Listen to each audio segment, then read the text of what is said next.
Hi to everyone who's just joined. We're giving it a couple of minutes to let everyone hop on the link, and we should get started at 2-3 minutes past. Розпочнемо через 2-3 хвилини. Чекаємо, ще коли всі приєднаються до зустрічі.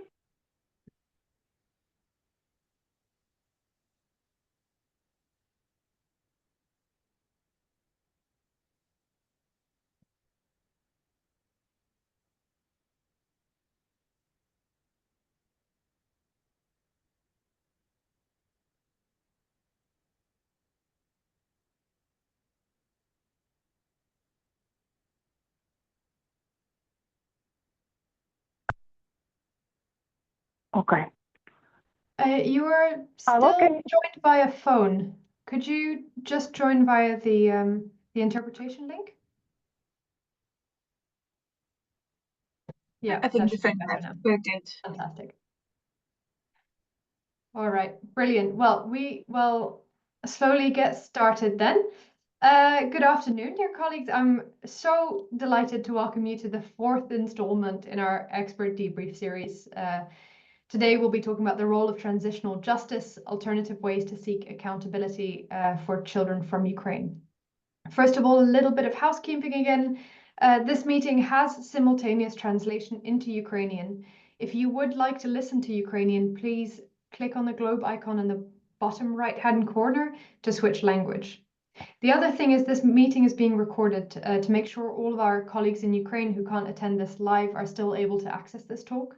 If you would like to stay anonymous, please switch your cameras off and make sure that you change your name in the Zoom settings. The recording will also be sent to all of you after the presentation has ended.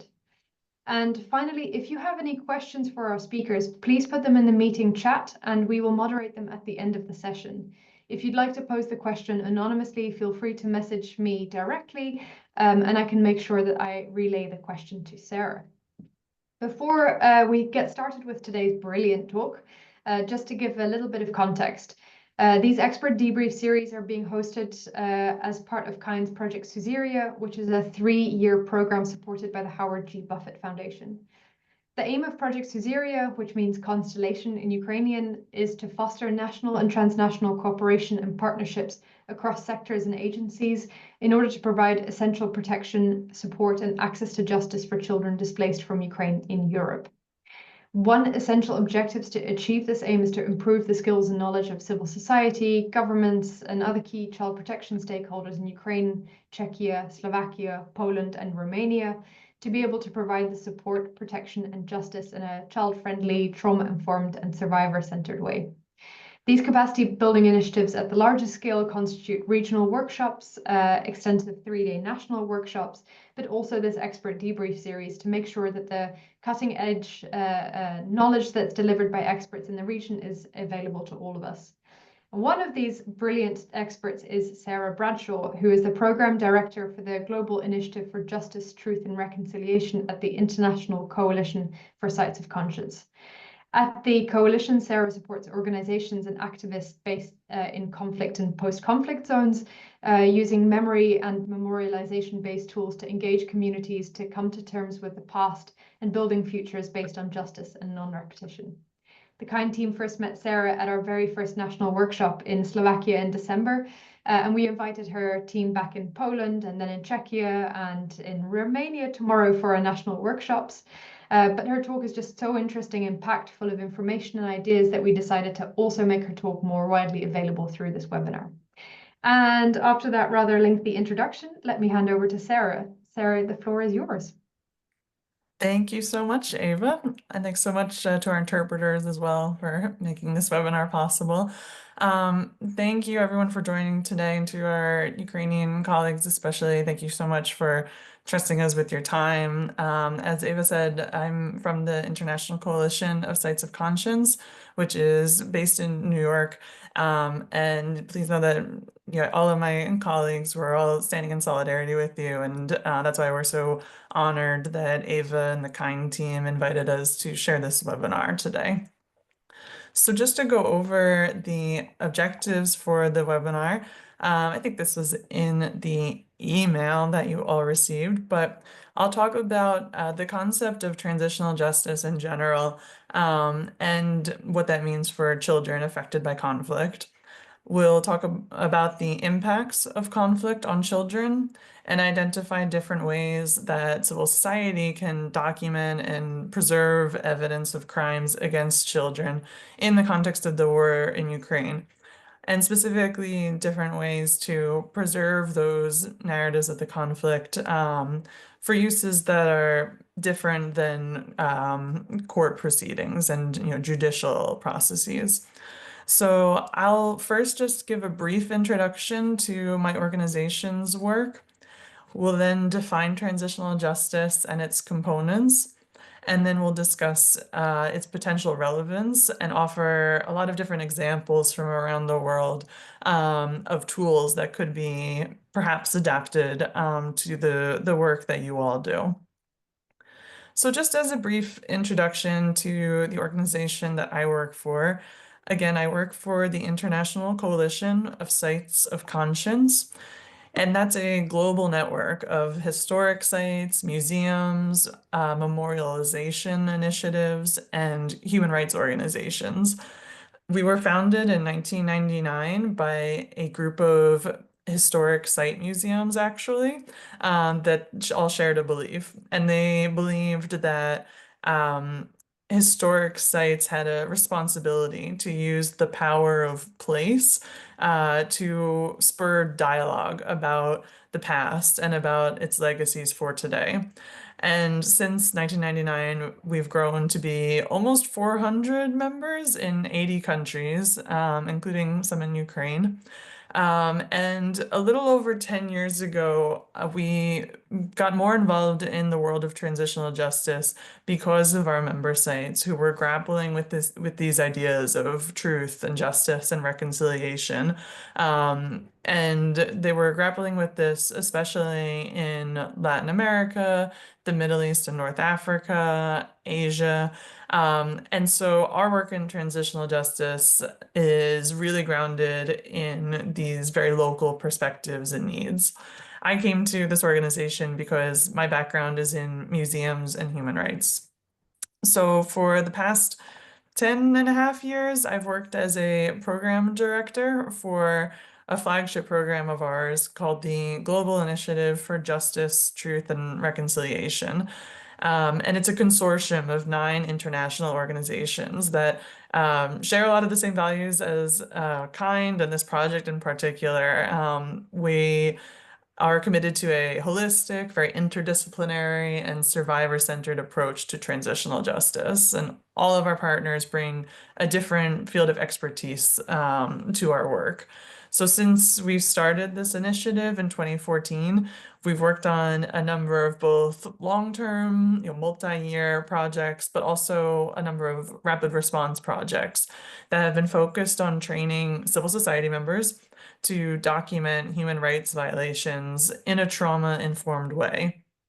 And then by training local documenters to do this work rather than international actors, we can mitigate some of the mistrust that survivors and witnesses can sometimes feel that might prevent them from sharing their experiences like with someone that they don't know.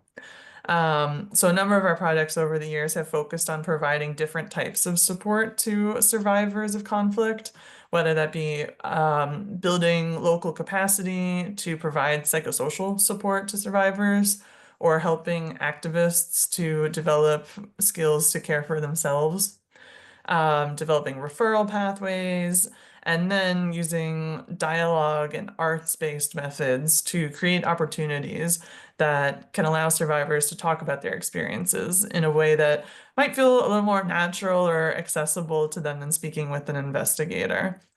And then sometimes the findings from these dialogue and art activities have then been used to help them advocate for more inclusive transitional justice processes, such as ensuring that a truth commission provides strengthened witness protection measures, or maybe offering survivors an alternative way to share their testimonies that better protects their privacy, for example.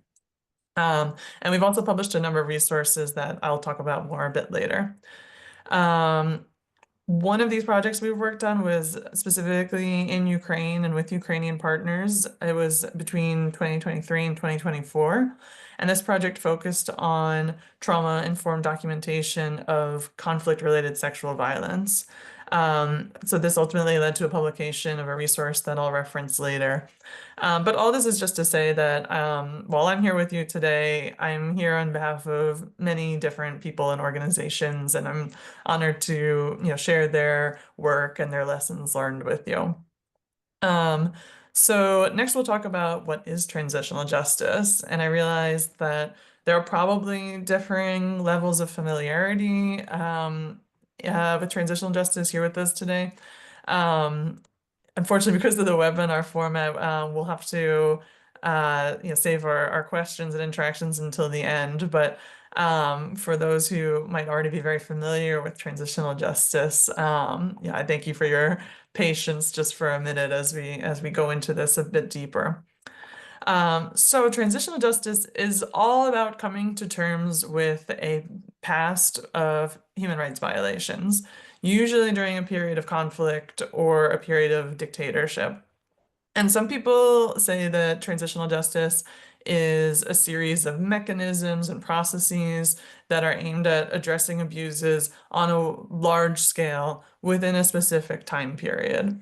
So you wouldn't usually use transitional justice to address the effects of just one crime. This is a lot of crimes over a period of time.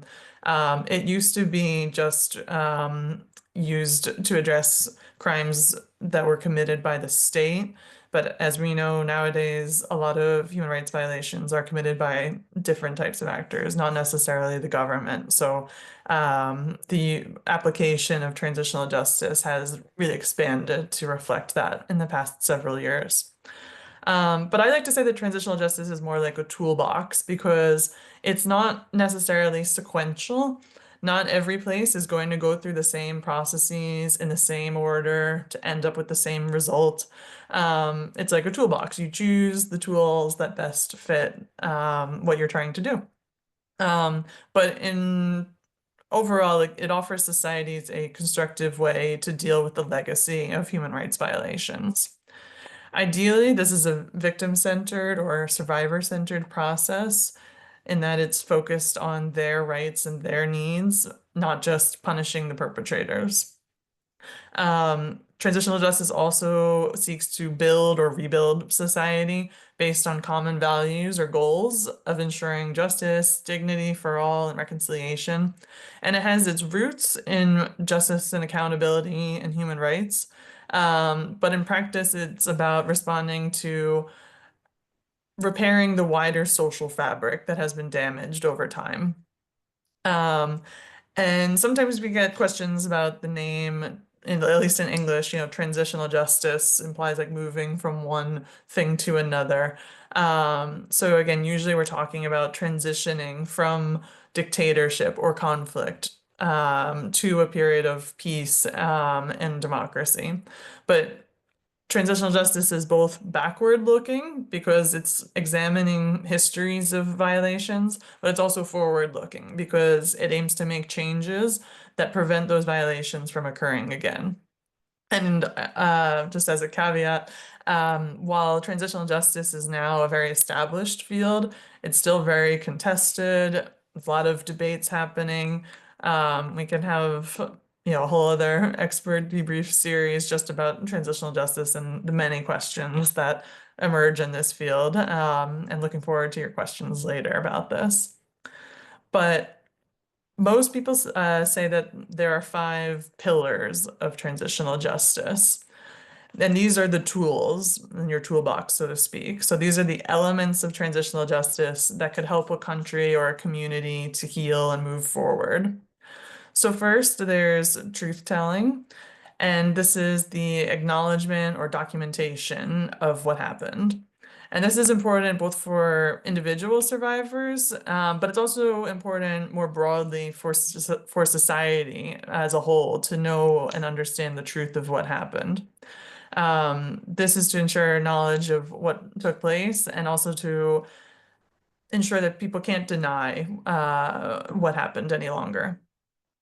The second pillar is justice and accountability, and I think this is one that most people would be familiar with because it's the identification and prosecution of perpetrators. This could be a form of retribution, but it also further acknowledges the harm that victims and survivors suffered. And it can also be an important way to maybe deter other perpetrators and hopefully, ideally, prevent other crimes in the future. Thirdly, we have reparations. And this is a form of acknowledgement and sometimes compensation for individuals or groups. And it could be either material or symbolic. So either way, it's a tangible acknowledgement that harm was suffered, that people suffered. And it's a way to try to make things better. Obviously, we can't go back to the time before the conflict took place and make things exactly the same, but it aims to try to do that. Reparations aim to build solidarity and empathy. Sometimes this is in the form of money, providing financial compensation to survivors and witnesses, but it could also be in the form of giving survivors access to services. Or it could be development, like building a school or a hospital that's named after a victim of the war, for example. But the most important aspect, again, is that reparations acknowledge what happened. The fourth pillar is guarantees of non-recurrence.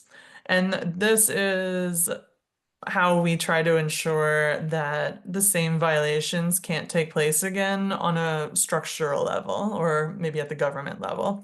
So this would involve reforming laws and institutions that allowed the violations to take place in the first place, or that failed to stop the violations from taking place.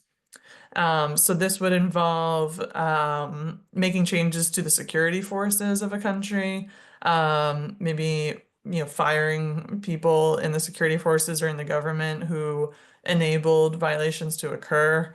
It could also involve reforming the education system to make sure that everybody knows what happened and also that the education system doesn't perpetuate some of the same maybe inequalities or manipulated histories that allowed the conflict to happen in the first place. And then finally, the fifth pillar is memorialization. And we define this as the processes through which memory is perpetuated. Sometimes you'll see memorialization under reparations instead of being its own pillar, but we think it certainly merits its own pillar because of the many different purposes that memorialization can serve. And it's increasingly being recognized as its own pillar. So memorialization can happen independently of all these other pillars. It doesn't always have to be a form of reparations. It could be a form of truth-telling, for example. And memorialization can contribute to broader goals, like recognizing survivors and witnesses, raising awareness about what happened and about what survivors need now. Memorialization can be a form of educating people about what happened, and it could also be a form of healing, especially if it's a very inclusive process where survivors are part of creating that memorial and processing what happened to them. It could be a form of healing. But not every place decides to go through each of these 5 processes. It's not a checklist, but ideally a society would pursue aspects of all 5 of these pillars because they meet different needs. So ideally you would do some form of truth-telling, some form of justice, some form of reparations, and so on. Um, Again, it doesn't have to fall into a sequence. It's not as though you do first do truth telling and then move on. It's very unique to each place what order they want to work on each of these pillars. It all depends on different priorities and what happened in a given society. And of course, politics and political will usually play into this. Um, a lot of the time, unfortunately, those who are responsible for the human rights violations might still be in power after a conflict is over, especially if the conflict ended in, let's say, a military victory or, a peace agreement that was not uh, fair to both sides. So sometimes the people who are responsible for the human rights violations, obviously they don't have any interest in going to jail for what they did. So sometimes they might choose to only undertake what they see as like the softer mechanisms, like a truth commission or reparations or memorialization. But what we'll see also is that those pillars are not necessarily softer. They're very powerful in themselves, and they can provide a form of justice in themselves as well. But the core of all this, regardless of what sequence or aspects of the pillars a society chooses to pursue, the core of all this is people coming together, recognizing what was done, and critically engaging with it in the hope of transforming society into one that is more just and equal.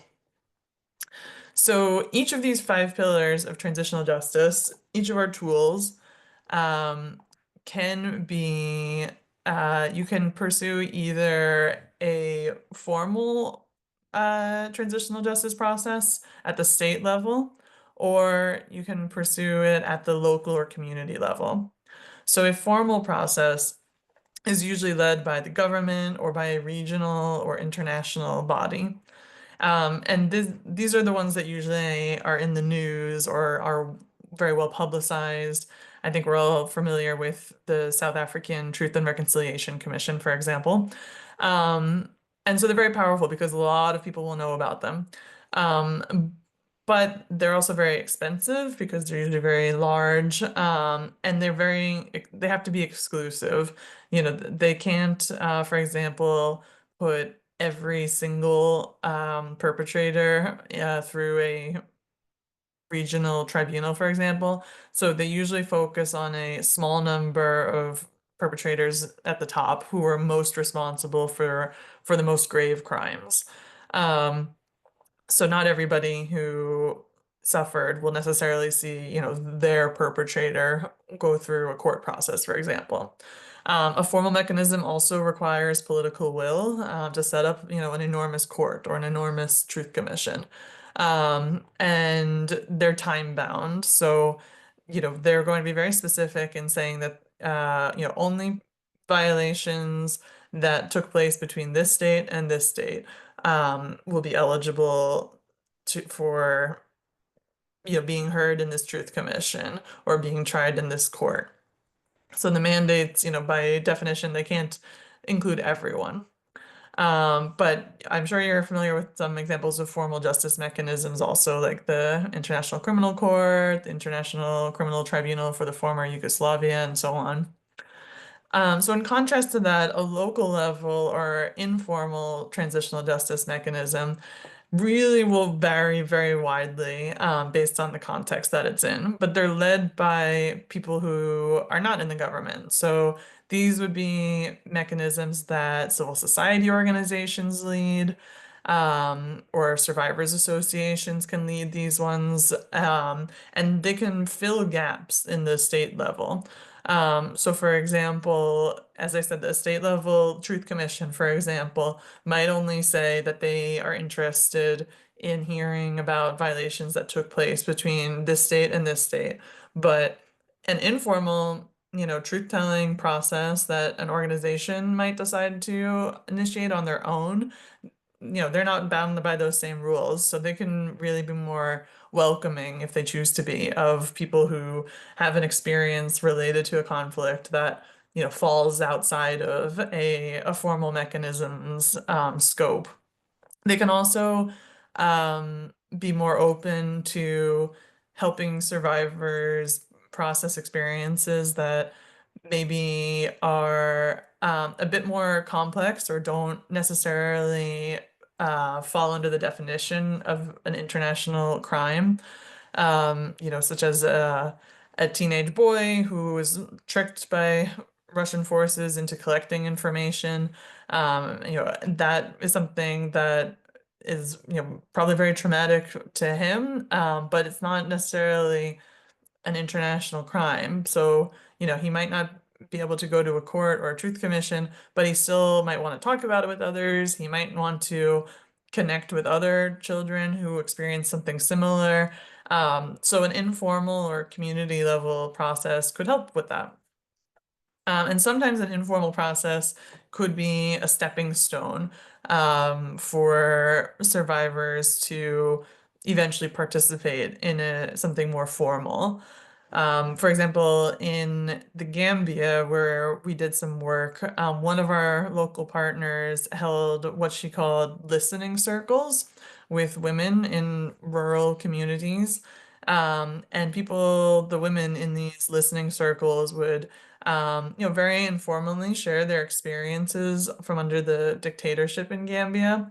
And a lot of them either couldn't get to the Gambia's Truth Commission for various reasons. It was held just in the capital city. A lot of the proceedings were shown on TV, and they didn't want to, show themselves on TV. So this was just, a more local level way for them to talk with one another about what they went through. But the organization, our partner in Gambia, eventually wrote a shadow report that compiled and anonymized these experiences that these women shared in these listening circles. And she submitted this shadow report to the Truth Commission and to the Ministry of Justice. So even though these women didn't, testify at the Truth Commission themselves, their experiences and the needs that they expressed still received recognition at the state level.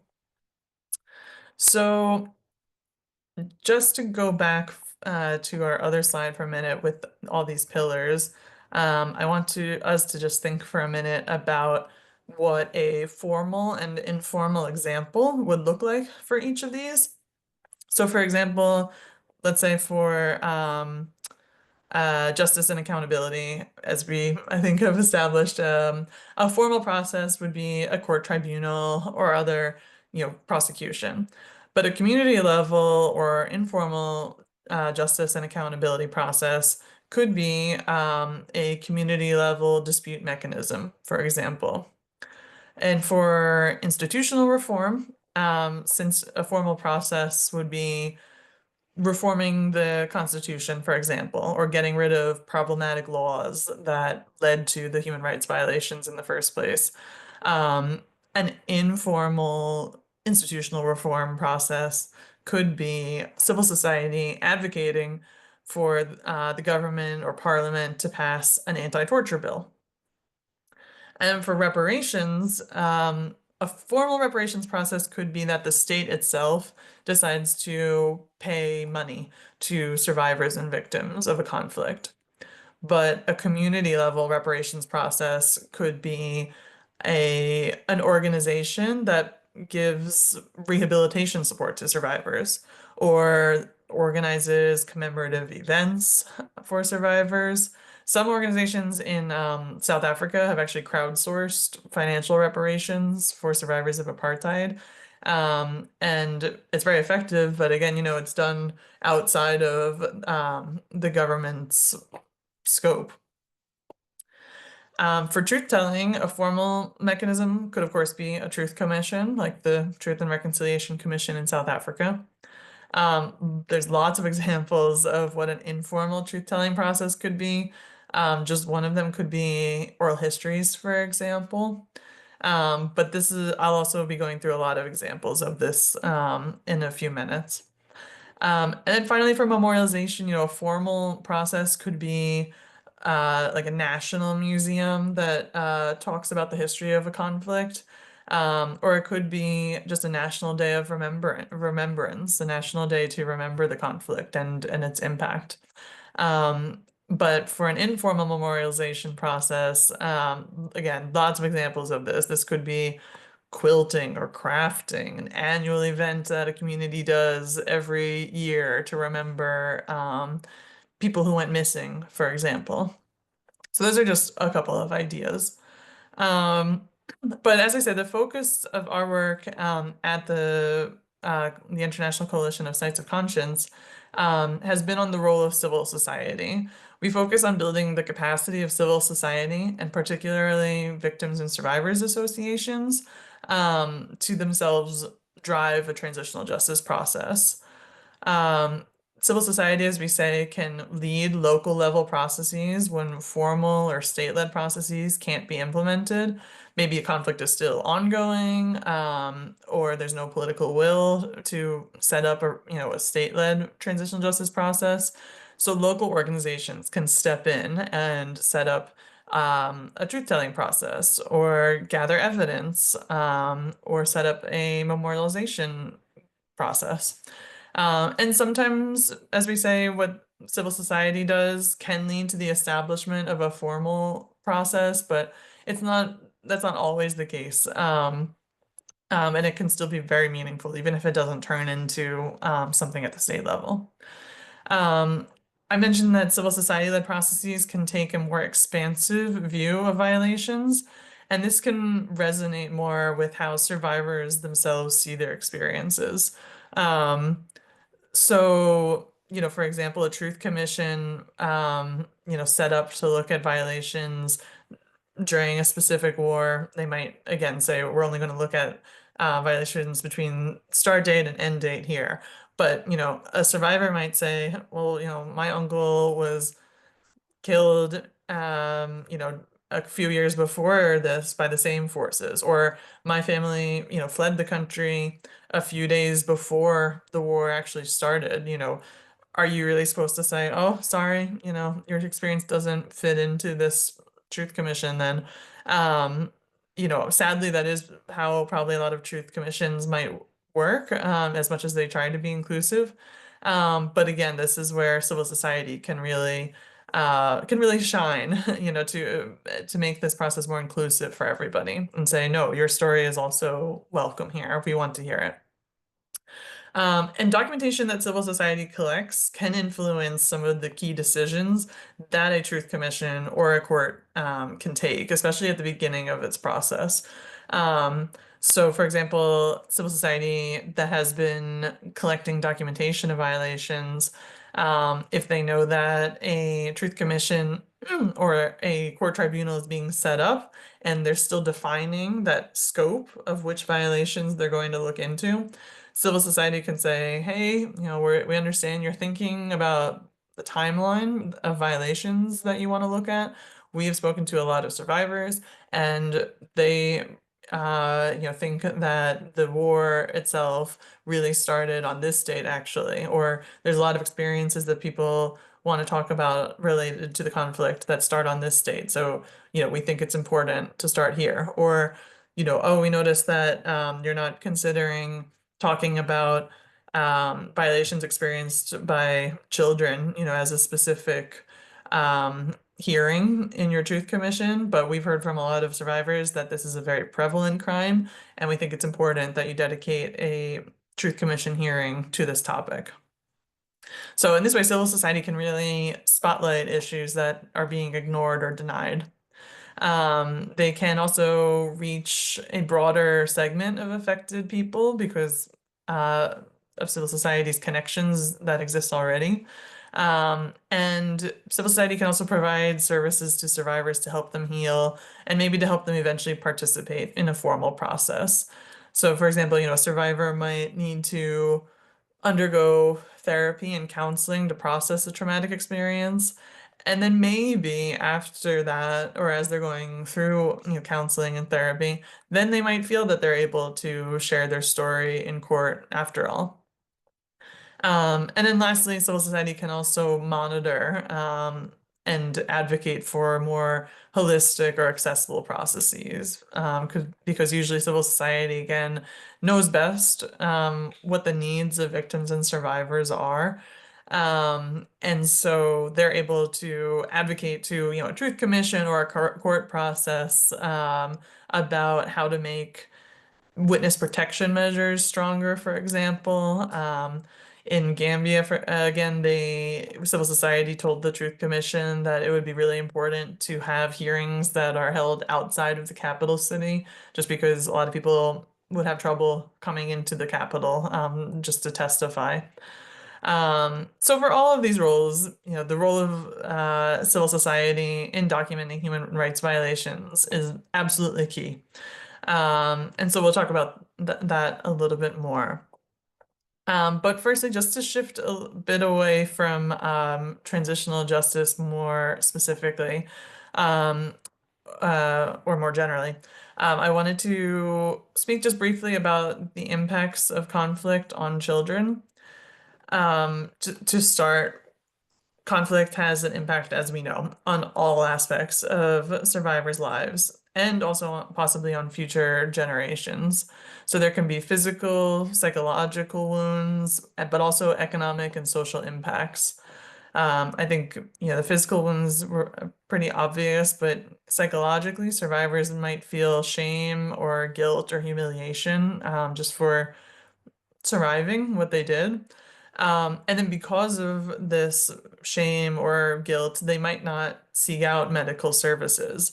And so then, their physical wounds might get worse. So you see how these different types of impacts interact and build on one another potentially. I mean, in terms of economic impacts, displacement, loss of educational opportunity, people might, leave behind their belongings if they flee their homes very suddenly.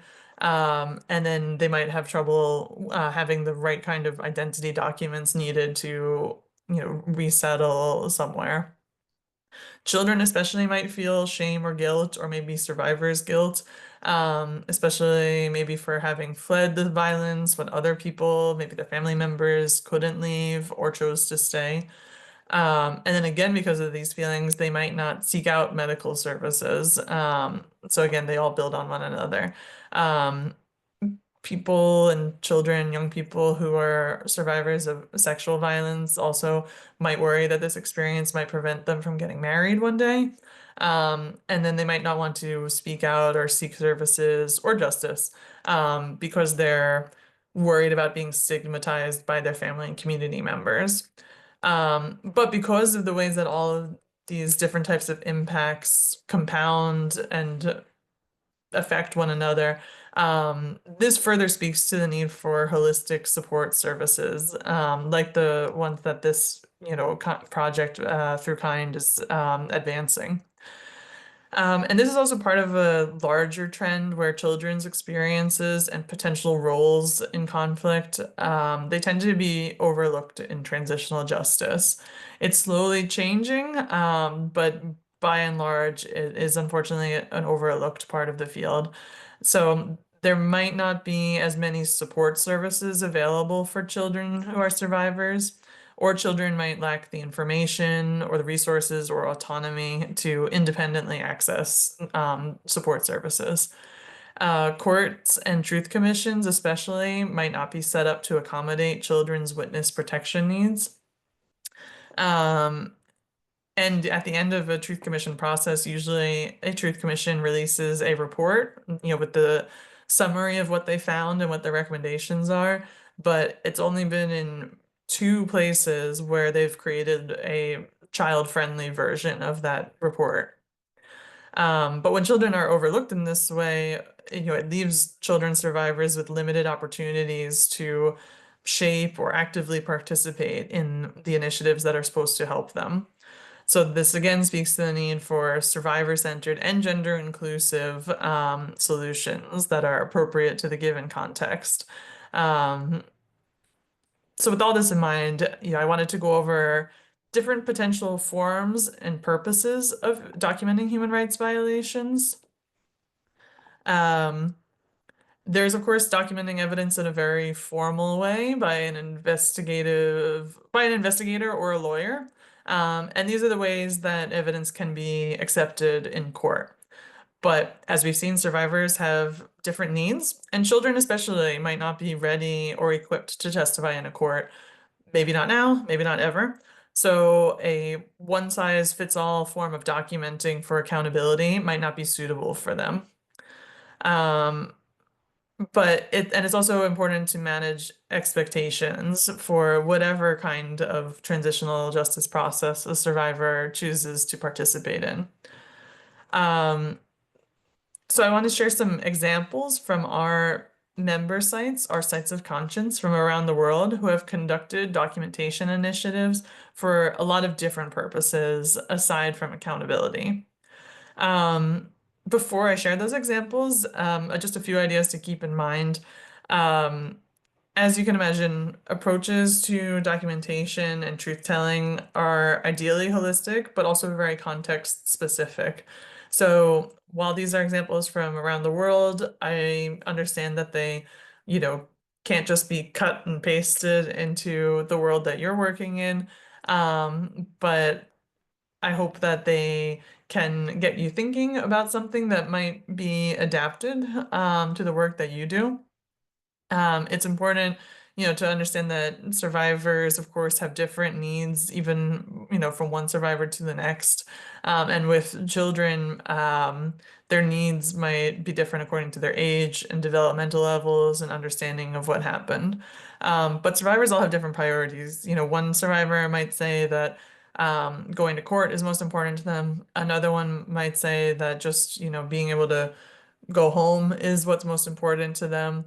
So, we found that it's really important not to see survivors as a single-minded, monolithic group.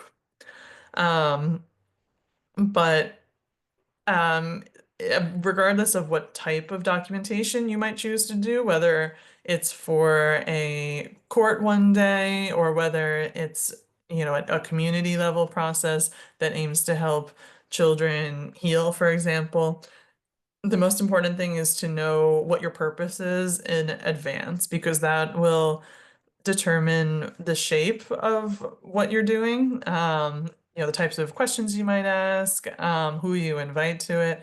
And it also would impact informed consent, for example. If you're ever recording or writing down what people say, it's really important, as I'm sure you know, to be able to know already what purposes you might share that information for and who you might share it with. So that way people can decide whether or not to take part.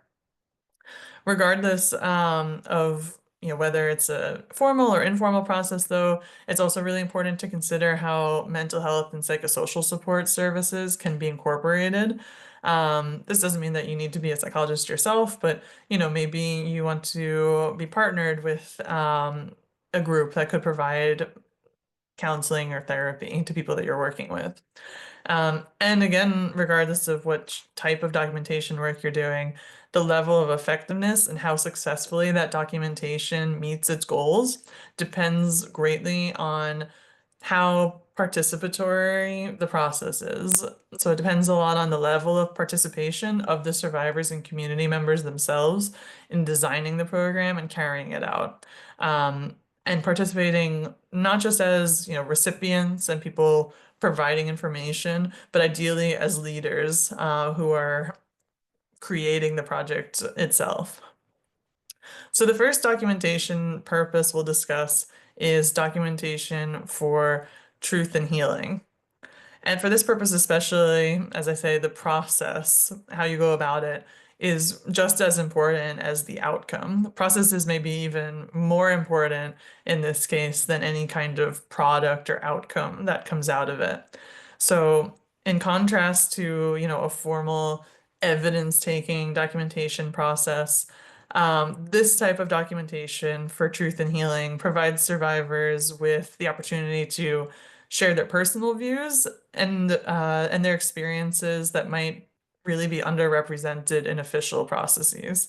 It also provides the ability to reflect and ideally maybe build community with other survivors. And especially for children and youth, we've seen that arts-based approaches can really engage youth and help to build trust and community among them. So just as an example of this type of documentation, these are photos from our partner's work in Colombia. There's a Truth Commission taking place in Colombia now to address the legacies of the decades-long internal armed conflict there. So we held a workshop with indigenous groups and rurally based organizations, people who were very affected by the conflict, but have not necessarily been very involved with the Truth Commission process so far. And the people, the survivors themselves, determined that how they wanted to tell their story was by creating these dolls that resembled their family members who were killed or went missing during the conflict. So they made these dolls, and then inside each of them is an MP3 player that holds an audio recording of the story of that person. So it was a way for these women mostly to directly participate in and shape how they wanted to tell their story. And then when these dolls are exhibited, like on that picture to the left, it's a way to share the community's history as a whole. It also provided a level of anonymity. Some of the people who created these dolls didn't necessarily want their name or their loved one's name attached to the story, but they still wanted to talk about what happened. So this was the way that they came up with it. They actually, in the workshop itself, when they were trying to figure out what to do, they said, if only we could have a puppet tell our story instead of us. And then they decided, well, that is what we'll do. Um, but ideally, documentation for truth and healing would be centered around an activity that people would be doing anyway. So another group in Colombia that we also worked with decided to make these bags called mochila bags. And this is a type of, weaving, a type of craft that the women do anyway. But they decided to make these bags, in this case, hold the stories of the conflict and how their community was impacted. Again, in Gambia, we have partners who decide to talk to young people about the dictatorship by having these conversations very informally over tea with young men. If you go to West Africa, you'll see a lot of young men drinking, like sitting in little circles and drinking tea called ataya. So our partner hold what they called ataya chats. So they would, have tea, invite young men, and they would talk about the dictatorship and especially about sexual violence and what young men can do now to prevent sexual violence. So again, this idea of, finding an activity that people want to be doing anyway and infusing it with truth telling, telling stories, talking about experiences. Just as one more example of this type of documentation, this is body mapping, and in this case, these are body maps that were created by some of our partners in Sri Lanka. So this is a process where survivors, literally lie down on a big piece of paper and have their body outlined by, a friend. And then they map out on their body their life story. So it does show, for example, any kind of physical wounds or physical impacts of conflict. Okay, I have a scar on my foot from the war, but also maybe, a burn mark on my arm from when I was cooking when I was a kid. But these body maps also show where people draw their strength from, where they consider home, what their dreams for their future are, what color, is best associated with how they feel about someone who's supported them. So it really helps to contextualize the violations that they've experienced within their larger life's journey. So they're no longer defined just by the worst thing that happened to them. And then in some cases, they choose then to share these body maps more publicly. So this is again an example where the process of creating these body maps themselves is valuable. People usually feel lighter afterwards. They feel more hopeful and positive. But then if they also then choose to display the body maps, like in this picture on the right, it can be a very powerful way to advocate for survivors' needs. And we'll talk about that a bit more with another example in a minute. So another potential purpose for documentation is for memory or memorialization and education.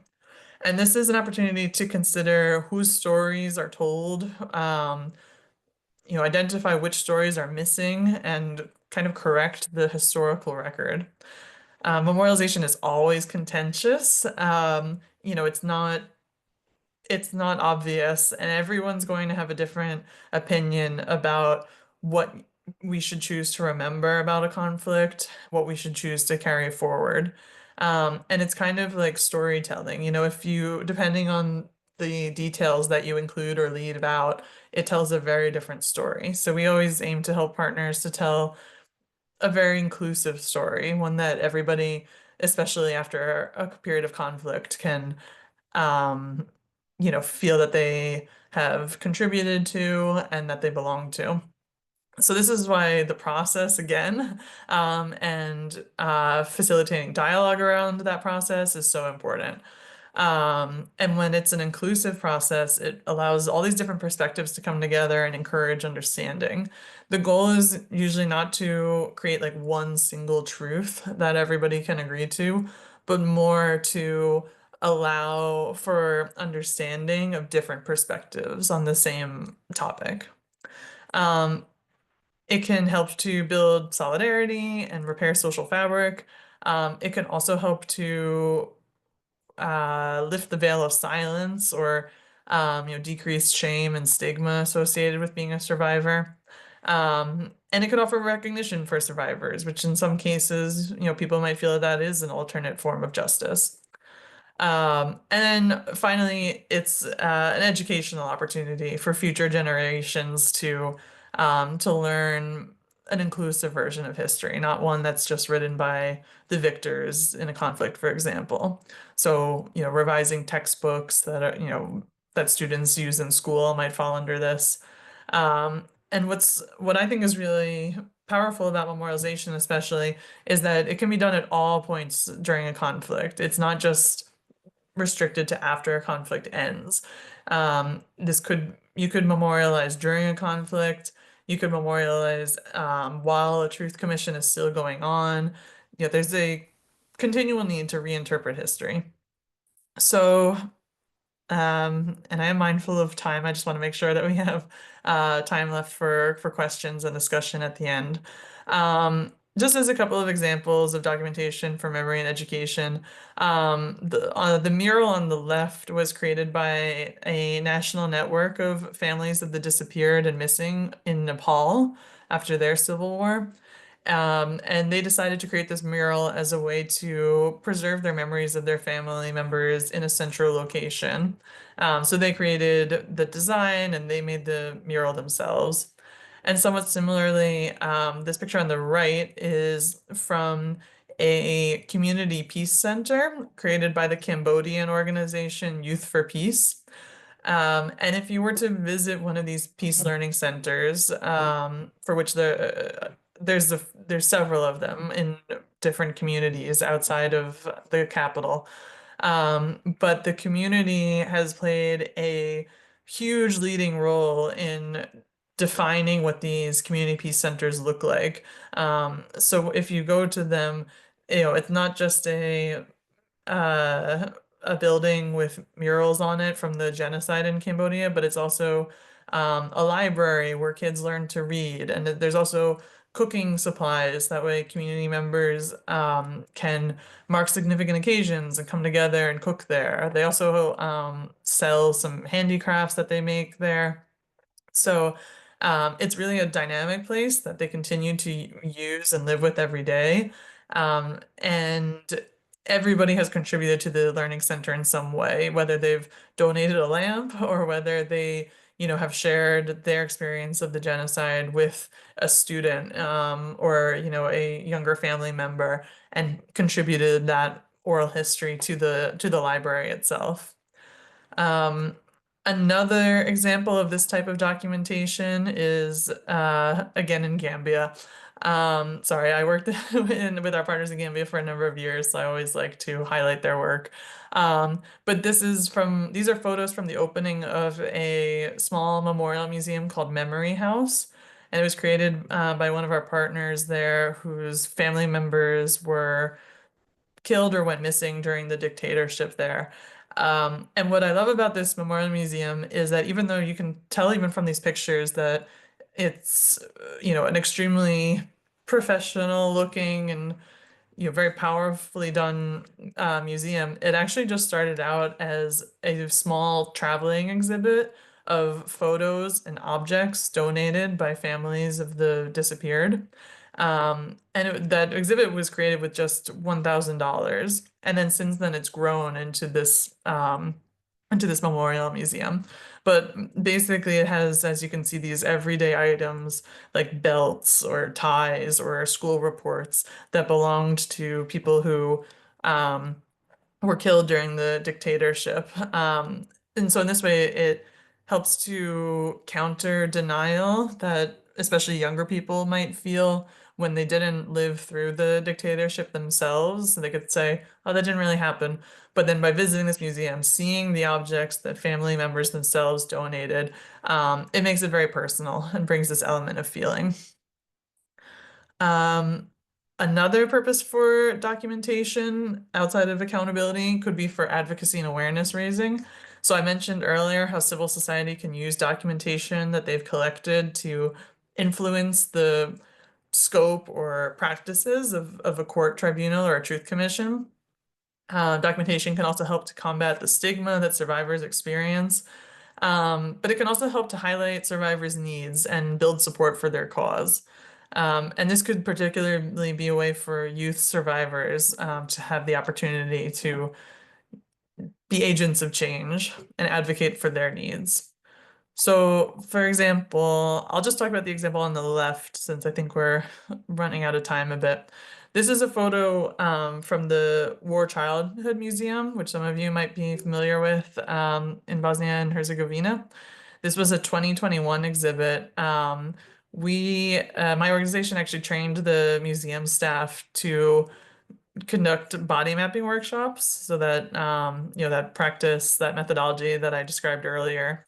And then the museum held a body mapping workshop with survivors of sexual violence from the war in the former Yugoslavia.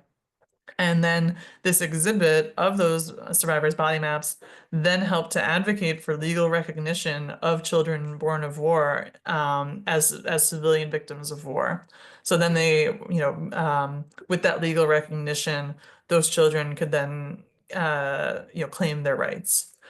And then just in terms of paying it forward, the museum also then shared this body mapping training with a psychosocial support organization in Moldova working with Ukrainian survivors.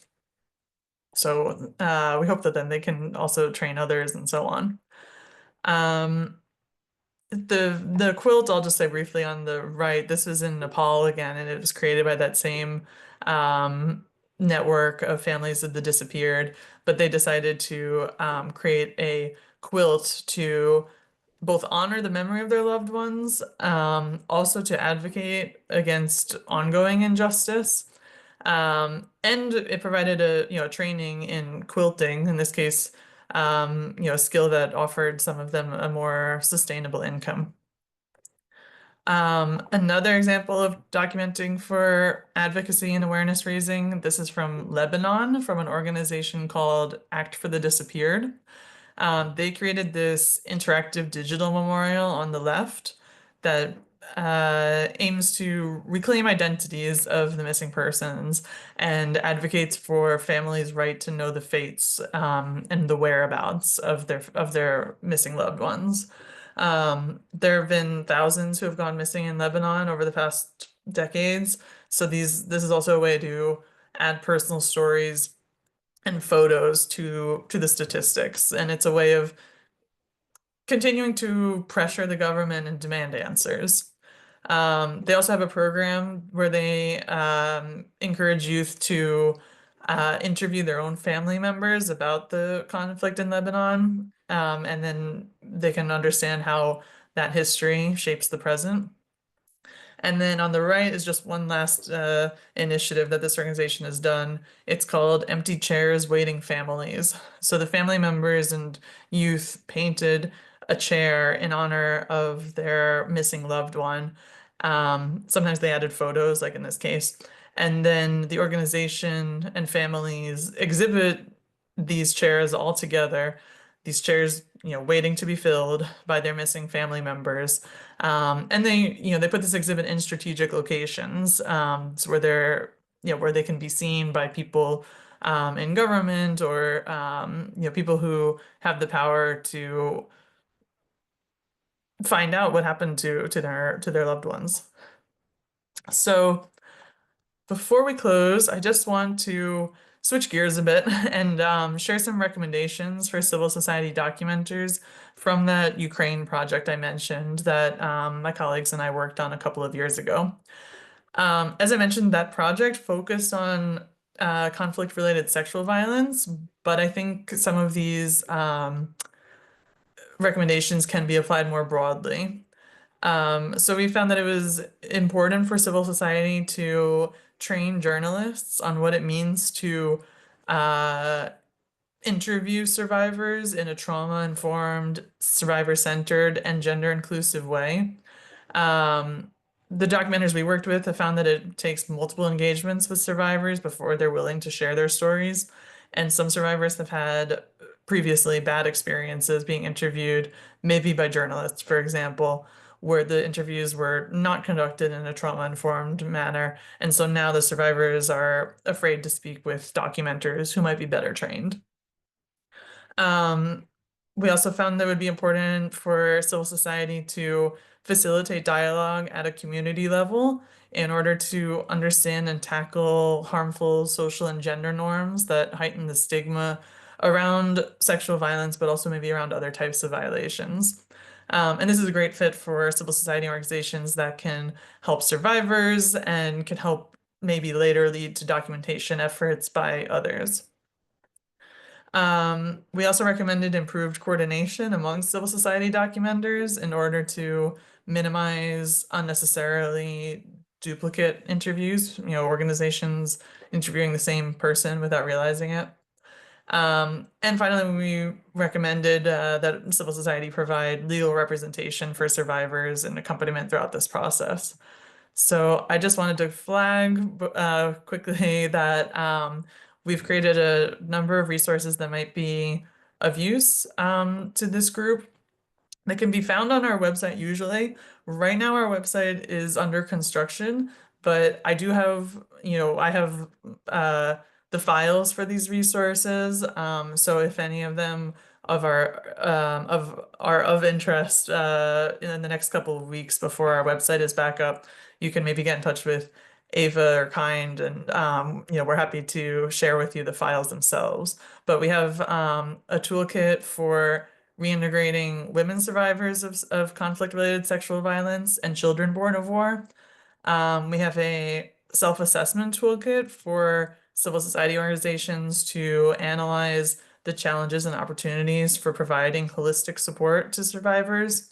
We have a toolkit about documenting and memorializing survivors who were forcibly displaced from their homes.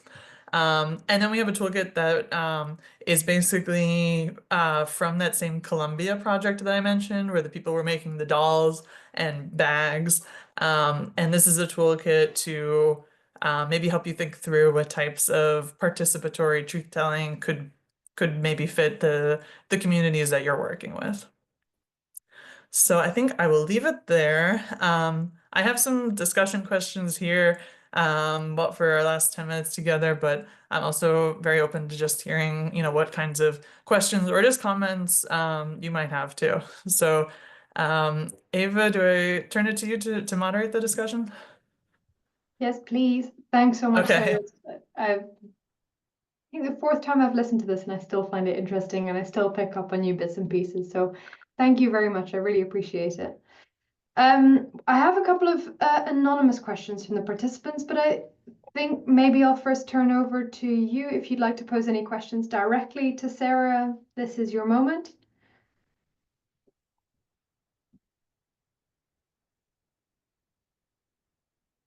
Okay.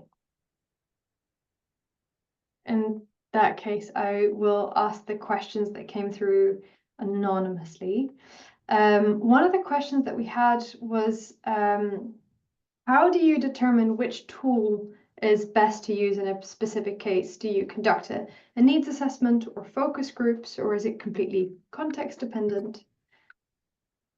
Yeah, that's a really good question. And the short answer is, we ask the people who were affected. We speak with survivors and witnesses to find out what needs they have, and then to figure out, especially, in our case, since we're working with civil society, we're trying to figure out how civil society can meet those needs, if they have any training needs, therefore, that we can help them with. Um, then the longer answer is that as part of that process, number one, we try to make that process a little more accessible by, not just going in with the pad of paper and asking people, what do you need? But sometimes we set up like a mini exhibit of those body maps, for example. Sometimes we've already worked with a small group of survivors who feel comfortable sharing their story. And then, or maybe we have a collection of oral histories, but something to kind of start that conversation, a way to invite people to look at arts-based documentation or read some stories of other survivors. And then from there, we ask them, does this resonate with your experience?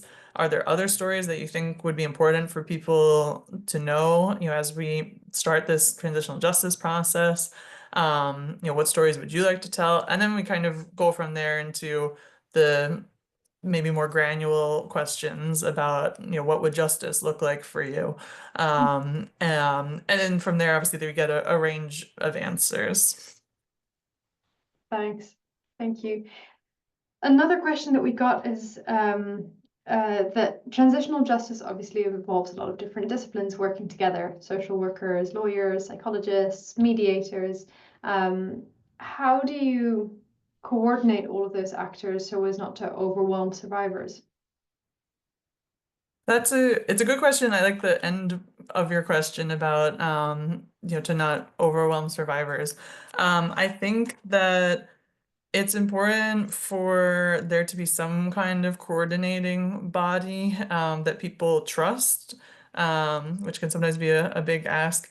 And that coordinating body has the reach and trust of a wide geographic area. Sometimes we see these processes just centered in the capital, but as we know, survivors can be spread not just across the country, they might also be in the diaspora, for example. So they need to have a way of coordinating among organizations and service providers that many different types of communities would feel comfortable accessing.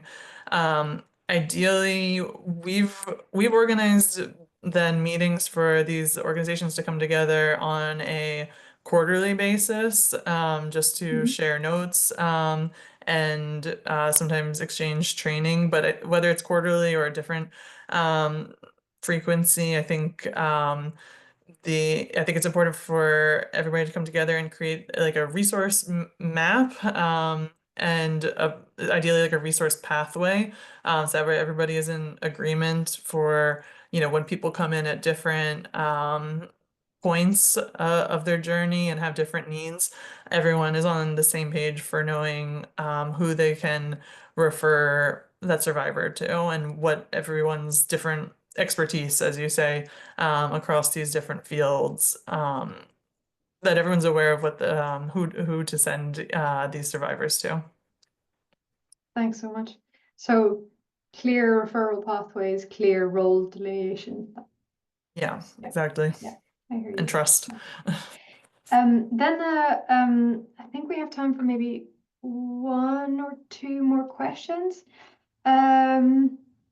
I'll ask the first. It's a mean question, or it's a difficult one anyway.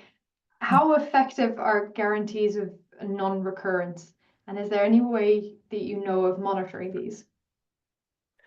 Yeah, that's a good question. So I think when they're so the guarantees of non-recurrence firstly can encompass a lot of different things, right? It could be putting together a whole new constitution. It could be passing a bill that, criminalizes a violation that took place during the conflict or during the dictatorship. And so, when we ask how effective is revising the Constitution or passing a new law, for example, I mean, I think those are very effective, but I think what I've seen at least is that the issue is not actually how effective they are, but finding the political will and the consensus to make those changes in the first place. Especially sometimes states might claim that the only people who are qualified, putting this in quotes, the only people who are qualified to run, the security forces, for example, are the people who have done it for years, and then therefore they don't want to fire the people who let these violations take place in the first place. I think combating that sense of impunity and just letting things run the same way they've run for a while, is more of a danger than an ineffective process. And if you're interested in this more specifically, we did do another project that specifically looked at the intersections between constitution building and transitional justice. And we have a set of guidelines that I can share maybe with Ava to pass on to you if you're interested. But it talked about the coordination needed between a constitution revision body or a constitutional commission that's put together, and how coordination is really needed between that body and any transitional justice processes happening. So that way, a truth commission doesn't just act totally independently of a constitutional revision process. So again, I think people might think that things need to happen in a certain sequence, that we save constitution building until the end. But what we found is that when the coordination, at least like discussions about both processes start in tandem, that actually can be most effective. Thanks, Sarah.